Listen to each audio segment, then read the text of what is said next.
Meu nome é Fernanda Preusler, eu tenho 32 anos e sou jornalista. Eu gosto de andar de skate, né? Eu e meu namorado, a gente, quando pode, assim, gosta de ir pra pista mais à noite, até porque a gente não gosta de muita muvuca. Eu gosto de ler muito, assim. Se eu tiver uma oportunidade, por exemplo, às vezes eu leio até às 3 horas da manhã. Silvana Ponsec, 47 anos. Eu sou cuidadora, eu cuido de 2 senhoras, uma de 90 anos, outra de 81 anos. Uma tá bem, a outra tem problema de Alzheimer, trabalho perto, vou a pé. Eu tenho síndrome do pânico. Eu fui diagnosticada com síndrome do pânico mais ou menos uns 6 anos atrás e eu estou estável.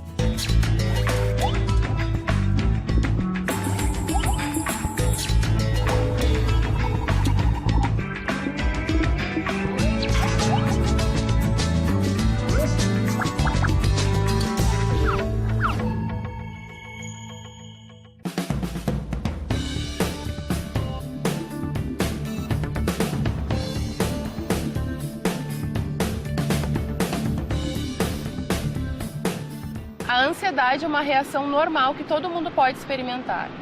É uma sensação desagradável de apreensão ou nervosismo, acompanhada de sintomas físicos como palpitação, suor, tontura e tremores. Diante do medo, o corpo se adapta para lidar com uma situação de perigo real. Porém, na ansiedade, essa ameaça é vaga e muitas vezes desconhecida. Frustrações pessoais e profissionais, desamparo ou medo de punição são desencadeantes comuns de ansiedade. Existem vários transtornos de ansiedade. Um deles é o transtorno do pânico. Este transtorno traz grande prejuízo na vida do paciente.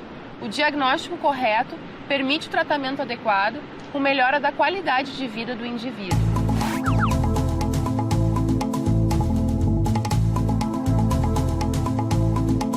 Todos nós temos ansiedade e não se espera em nenhum momento ficar sem ansiedade, porque a ansiedade faz parte dessa forma de sobrevivência que o indivíduo tem. Então, como é que a gente determina que essa ansiedade seria não normal, vamos chamar assim?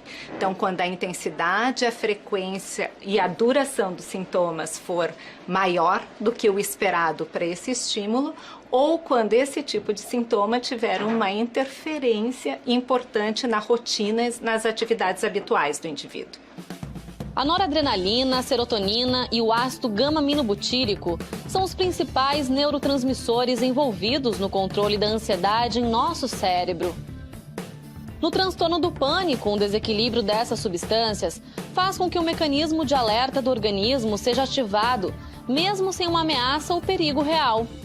Diante do perigo, o organismo aumenta a irrigação de sangue no cérebro e nos membros usados para fugir, o que causa os sintomas físicos associados à doença, como palpitações, tensão muscular, sudorese, entre outros.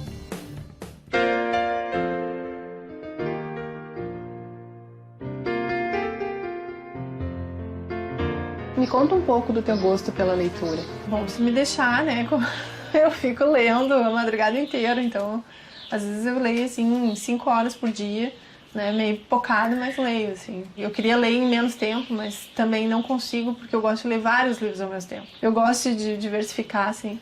Até porque eu gosto tanto da leitura que pra mim, sabe, aquilo parece que um completa o outro no fim. Disfarça mesmo.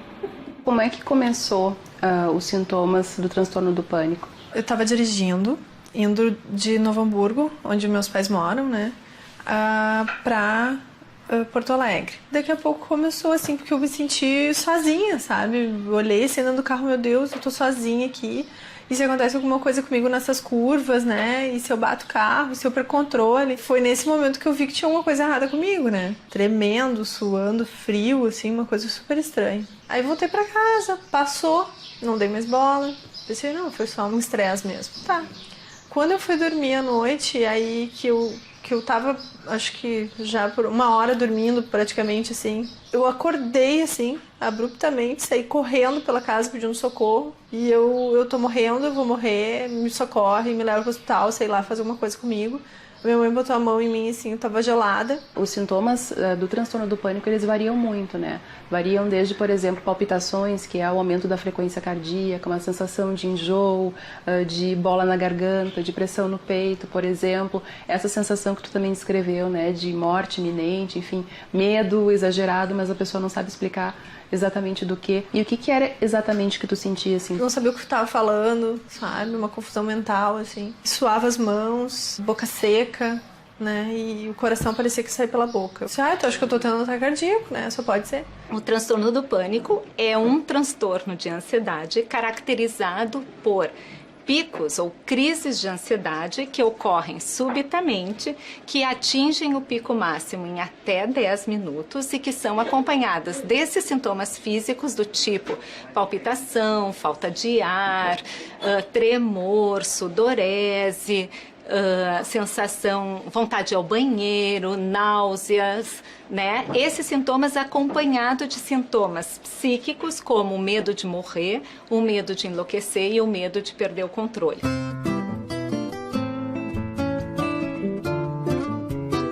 Como é que era a tua rotina antes de ter toda essa maratona? Era normal, né? Eu trabalhava fora, tinha minhas atividades, eu gosto muito de festa. Curtia amizade, um barzinho, cinema, shopping. E a gente veio descobrir da doença da minha mãe. Daí eu me desempreguei, né?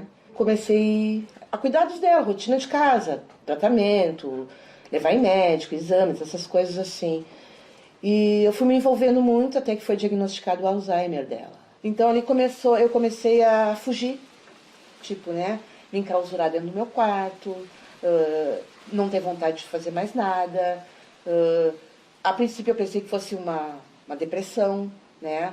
Muitas vezes depressão e síndrome do pânico andam juntas, né? E é difícil de dizer o que veio antes, né? Às vezes estão misturadas. Isso. O que aconteceu? Eu fui assaltada, eu fui agredida fisicamente. E ali foi o plim da coisa, sabe? Eu comecei a ter medo de sair pra rua. Eu tinha medo da minha própria mãe.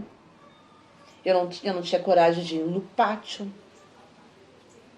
Né? Sentia muita taquicardia, suadores, não dormia. Eu não saía dentro do meu quarto para ir no banheiro, na cozinha me alimentar. O transtorno do pânico, ele pode acometer crianças, adolescentes, adultos, idosos, né? Mas é mais frequente no final da adolescência e início da idade adulta que desencadeia o transtorno. Mas isso acontece em pessoas que têm uma predisposição biológica, por exemplo, a questão genética, a questão hereditária, né? É mais frequente ter em pessoas numa família, né, com mais transtorno do pânico do que em outras que ninguém tem essa doença, né? Mas não é um fator isolado. Então a pessoa nasce com uma determinada vulnerabilidade. E no transcorrer da vida, frente a um fator estressor, por exemplo, uma situação que todos nós passamos por isso, uma situação de estresse, né? Nessas pessoas que têm uma sensibilidade maior, acaba desencadeando as primeiras crises de pânico.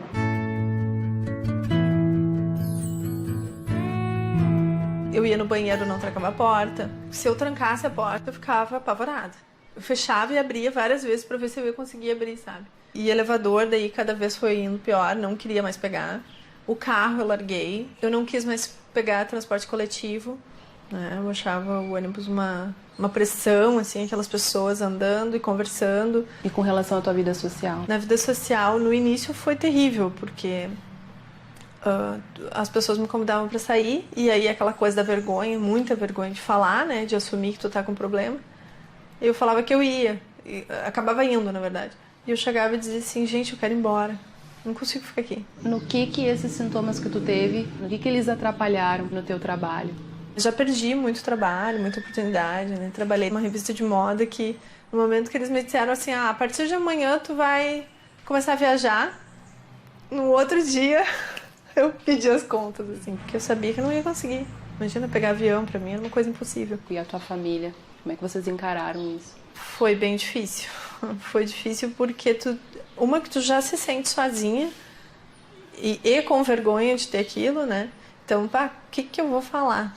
Eles vão achar que eu sou drogada, eles vão achar que eu sou louca. E aí eu fui mostrando através a internet, me ajudou muito. Eu fiz pesquisa na internet, procurei o que era. Meu pai e minha mãe não entenderam muito bem, acho que até pela questão da idade, porque quando isso acontecia antigamente, isso é uma bobagem. Meu pai teve que me levar a contragosto pro trabalho algumas vezes, né? Eu tinha que, pai, eu não consigo trabalhar sozinha, tu pode me levar? Ele tinha que me levar lá na porta do trabalho, né? O paciente com transtorno do pânico, diferente de outras doenças, ele tem consciência do que ele sente, né? Ele sabe que é exagerado, que é desproporcional esse medo, né? Mas, na verdade, isso, por ser uma doença, não é uma coisa que depende da vontade da pessoa, né? E muitas vezes é difícil, né? Por ser uma questão subjetiva, né? Das pessoas compreenderem isso. E como quem tem pânico tem esses medos de ir a lugares, ele acaba dependendo muito de companhia. Então, às vezes, o paciente não consegue sair sozinho. É muito frequente. A pessoa não consegue sair nem, muitas vezes, na porta de casa sozinho. Muitas vezes, os seus familiares deixam de ter os seus compromissos atendidos porque tem que acompanhar aquela pessoa que não consegue sair sozinha ou não consegue ficar sozinha, ou determinados lugares, por exemplo, centro da cidade, andar de ônibus. Tarefas muito relativamente simples e fáceis, para quem tem pânico pode ser bastante difícil. Então ele precisa de companhia.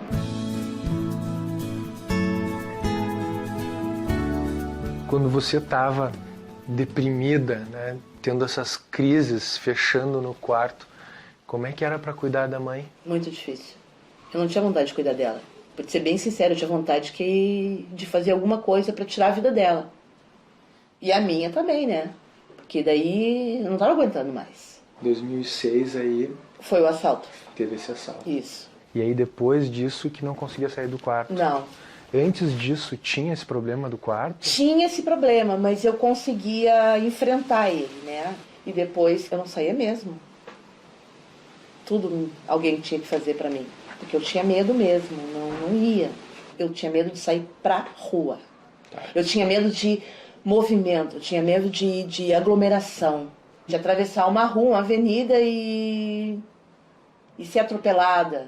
O que tu sentiu que você reconheceu que estava numa crise? Que eu estava numa crise? É. Eu sinto taquicardia, dispara o meu coração. Dispara o coração. Eu começo a ter suador, né? Começo a suar muito. E eu começo a me tremer por dentro, assim. Parece que a minha musculatura tá tremendo. Tu olha assim, não tá tremendo, mas eu sinto tremer, sabe? É uma coisa interna. É vários sintomas, assim, parece que eu tô morrendo, sabe?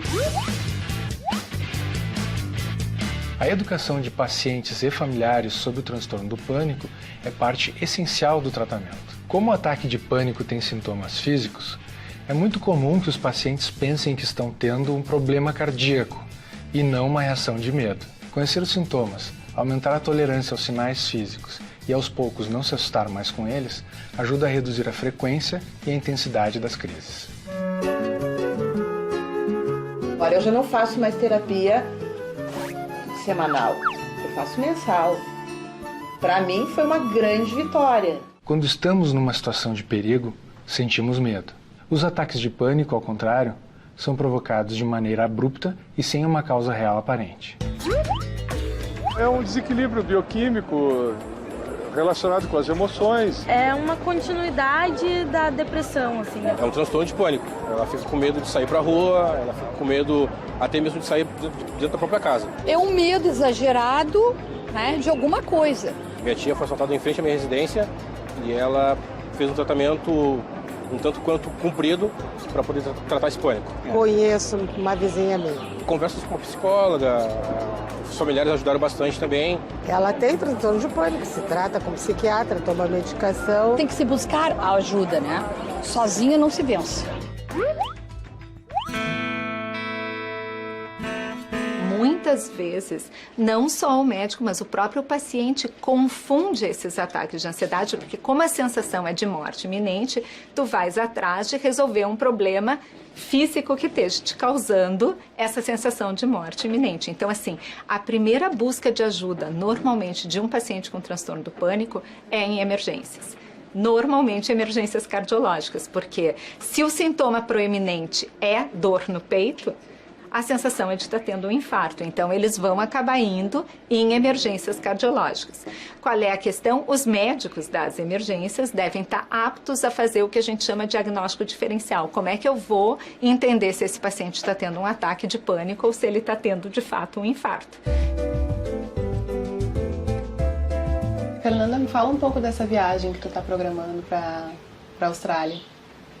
Essa viagem da Austrália é uma coisa assim, tá bem encantada, assim, eu tô há 1 ano já em cima dela. Eu gosto de mar, gosto de surfar, gosto de, né, também de viajar, então eu quero ir para lá para meio que ver o outro lado do mundo. E daí eu penso assim, por que não ir e ficar, né? Mas aí é aquela coisa, você tem que ir pra ver, né, se é verdade mesmo que tu vai gostar do lugar e vai querer ficar, né? O tratamento ele consiste, na verdade, em medicamentos ansiolíticos, muitas vezes antidepressivos, em terapia também associada. No que exatamente consiste hoje o teu tratamento?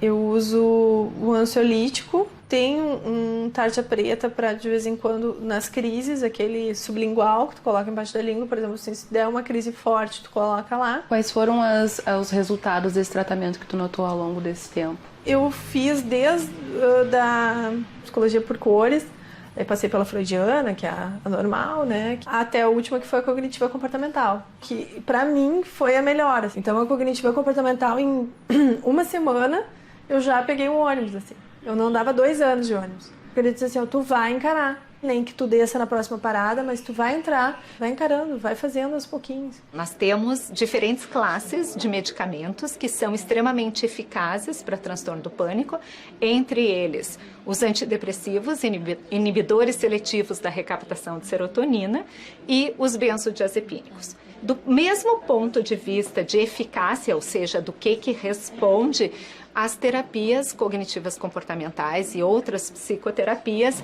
elas têm uma boa resposta também nos pacientes com transtorno do pânico. Então, a gente pode utilizar de outras técnicas psicoterápicas, as que têm mais evidência, ou seja, as que têm mais estudos na literatura mostrando que são boas para esse transtorno, seria a terapia cognitiva comportamental. Então, tu trabalha com ele do ponto de vista cognitivo, novas alternativas de pensamento. Não, isso não é um infarto, isso é um ataque de pânico que resolve em 20 minutos, por exemplo, acompanhado de situações de exposição a situações temidas. Quais foram as coisas específicas, assim, que tu, como uma pessoa super próxima dela e que se relaciona bem com ela, que conhece ela, o que tu começou a notar? O negócio era de dormir sozinha. Eu ia dizer. Que ela morou sozinha, e daí eu vim e ela me pedia pra eu dormir com ela. Como é que é a questão do tratamento dela? É disciplinada pra fazer? Com os remédios e coisas que tinha que tomar, sim, e lá no médico também, ela não gostava de ir, né, fazia bem pra ela. Os sintomas que a Fernanda tinha, como é que tu acha que estão agora, depois do início do tratamento? Eu acho que melhorou, mas eu acho que é uma constante, né? Eu acho que a pessoa tem que continuar em tratamento pra que isso não volte a ser forte como já foi. Em primeiro lugar, os familiares podem ajudar no momento de crise, né, entendendo o que está acontecendo, né? Um familiar precisa de muita informação. Eu acho que a melhor arma, né, é conhecer o inimigo, certo? Então, o inimigo é a doença, não é quem tem a doença. Então, para ajudar, tu não vai pegar uma pessoa que tem medo de determinados lugares e colocar aquela pessoa obrigada a, por exemplo, entrar num elevador se ela não consegue, ou viajar, ou entrar num ônibus se ela não consegue, né? Então tem que ser uma forma gradativa, né? Por isso que é importante o familiar acompanhar o tratamento para saber como pode ajudar, né? O ajudar é estar do lado, é dar apoio, mas não é fazer com que a pessoa não enfrente os seus medos. Então o familiar pode ajudar com acompanhamento também de um profissional, né, nessa questão gradativa do enfrentamento dos medos. E a pessoa vai sentir ansiedade, ela vai sentir medo e o familiar vai estar do lado e vai estar acompanhando isso de uma forma muito bem orientada.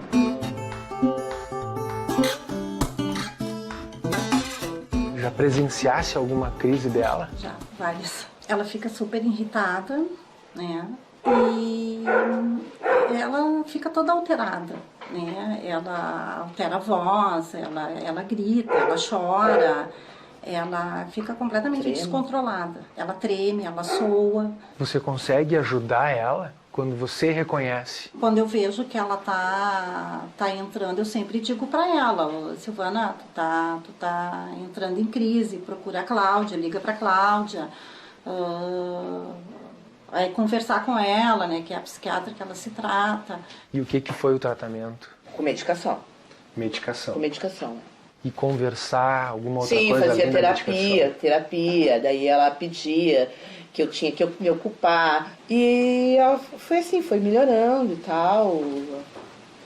Daí eu fui tendo autoconfiança em mim, sabe? A medicação me ajudou bastante. Eu uso contínuo, né? Mas ela vai trocando, tipo assim, vai aumentando dose, vai diminuindo dose, conforme vai meu desempenho, a minha melhora, né? Então agora eu já não faço mais terapia semanal, eu faço mensal. Pra mim foi uma grande vitória. Fui aos pouquinhos. Comecei a trabalhar, porque eu trabalho como cuidadora, né? Como eu fiquei muito tempo cuidando da minha avó, cuidando da minha mãe, eu fui por esse caminho. Eu sei que aquela pessoa que eu tô cuidando, ela precisa de mim para enfrentar, porque eu já passei por uma situação dessas. Então eu sei aonde que eu tenho que, como eu tenho que fazer. Porque é diferente assim eu cuidar uma pessoa com Alzheimer que não é da minha família. Claro, trato com respeito, com carinho, com dignidade, né? Mas é diferente, eu não tenho um laço sentimental com aquela pessoa.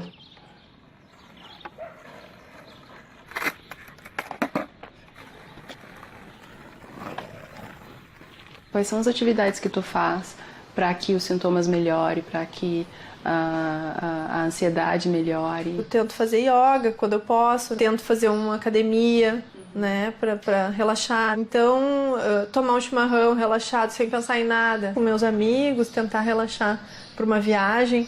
E tu nota resultado? Sim. Hoje eu sou uma pessoa muito mais calma do que eu era há 7 anos atrás. Estresse causa transtorno de pânico? Sim, o estresse é uma das causas, junto com essa vulnerabilidade biológica, que, na verdade, ativa o transtorno do pânico. Transtorno de pânico é só psicológico? Não, ele é um transtorno com características de uma alteração bioquímica, que é biológica, associada com estressores ambientais. Eu posso morrer em um ataque de pânico? Não, tu não pode morrer em um ataque de pânico. A sensação é que tu vais morrer, mas tu não pode morrer. Eu sou uma pessoa medrosa. Eu tenho transtorno de pânico? Não, só se tu tiveres esses ataques súbitos de ansiedade acompanhado pelo medo de ter um outro ataque de ansiedade desses ou uma mudança na tua rotina de vida em função de ter esses ataques de ansiedade.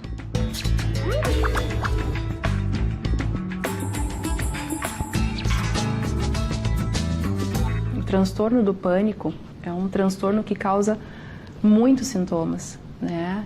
E que deixam muitas vezes as pessoas desesperadas, né? Tanto é que existe a busca, né, por atendimento na emergência por muitas pessoas que sofrem, na verdade, do transtorno do pânico. Se a pessoa tiver um eletro normal, né, com um médico que tenha ouvido razoavelmente e a pessoa tenha um médico de referência, a gente deve levantar sim essa suspeita de síndrome do pânico. Claro que a gente tem que descartar doença do coração, especialmente doença coronariana isquêmica, é evidente isso. Mas a gente tem que pensar nisso, porque é muito prevalente e talvez cause tanto impacto na vida da pessoa quanto infarto, né? Especialmente quando o pânico vem junto com depressão. Eu vejo que essa questão do vínculo, da orientação, não só do paciente, mas também da sua família, né? Para que esses sintomas eles possam ser valorizados e entendidos como uma doença também, né? Eu acho que a família tem que fazer parte, né? E da importância das pessoas perceberem que o tratamento ele é necessário, né? E que ele vai ter um efeito de controlar e melhorar a qualidade de vida, evitando aqueles sintomas todos que muitas vezes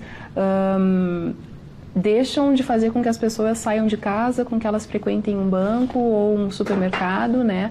Esses lugares onde tem mais aglomerações. Então, o tratamento ele melhora muito a qualidade de vida. Ser saudável para mim é ir e vir sem medo. Ser saudável para mim é ser feliz, fazer as pessoas felizes, estar de bem comigo mesmo. Quer comentar? Acesse nossa página no Facebook, facebook.com/sersaudáveltv.